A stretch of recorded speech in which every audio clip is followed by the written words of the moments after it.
حضرت واصف علی واصف فرماتے ہیں کہ ناپاک زندگی پاکیزہ خیال سے محروم رہتی ہے، جو انسان نہ بن سکا وہ اور کیا بنے گا۔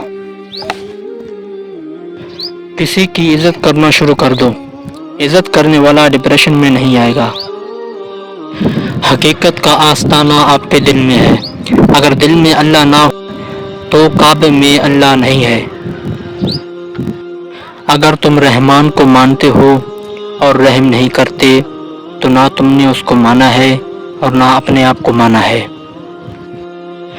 اللہ تعالیٰ کی رحمت اس شخص کے لیے ہوتی ہے جو مایوس نہ ہو۔